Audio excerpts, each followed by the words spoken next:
The derailment of a strategy.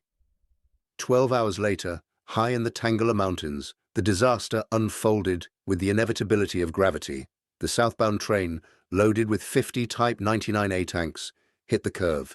The ground, beneath the embankment, softened by the hacked thermosiphons, gave way. The rails splayed apart like wet spaghetti. The locomotive derailed. It plowed into the scree slope, dragging 40 cars with it. The momentum was catastrophic. Tanks, weighing 55 tons each, tore loose from their chains and tumbled down the mountainside, crushing each other in an avalanche of steel and snow. The explosion of the fuel tankers echoed for 50 miles. In Lhasa, the logistic commanders stared at their screens in horror.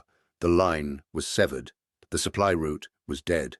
The 50,000 troops on the border had just lost their heavy armor and their ammunition resupply.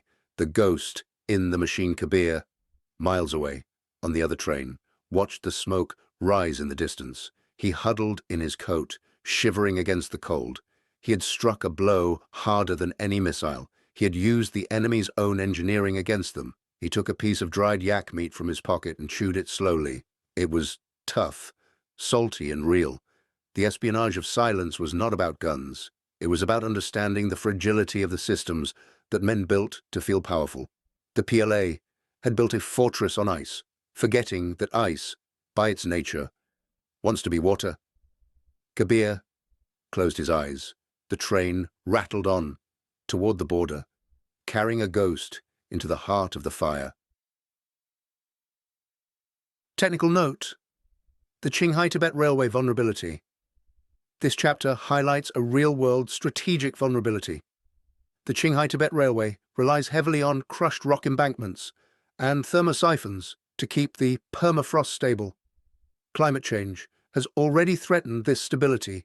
In a conflict scenario, manipulating this thermal stability acts as a force multiplier, as the railway is the primary logistical spine for any sustained Chinese offensive in the Himalayas.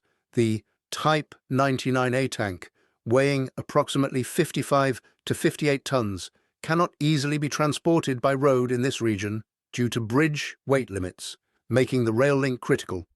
Chapter 8. The Winter Siege. The Himalayas do not tolerate human arrogance. In summer, they are indifferent. In winter, they are predatory. By late November 2027, the tactical geometry of the war had been obliterated by the White Death. The temperature on the ridges of the Galwan Valley dropped to -40 degrees Celsius, a point where the Celsius and Fahrenheit scales meet in a grim mathematical handshake, and where exposed skin freezes in under 3 minutes. Major Vikram Singh sat in a fiber-reinforced plastic FRP bunker at Patrol Point 14. The war of maneuver was over. The tanks were frozen blocks of steel. The drones were grounded, their lithium polymer batteries dying within minutes of exposure to the biting cold. The satellites were gone. The silence was the loudest thing in the world. Vikram scraped the frost off his watch.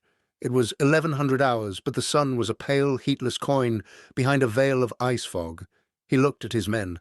They were unrecognizable, wrapped in layers of bulky Siachen-grade down clothing.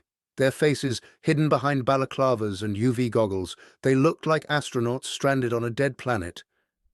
"Status report," Vikram croaked. His voice was hoarse, not from shouting, but from the dry air that sucked the moisture out of the mucous membranes, leaving the throat raw and bleeding.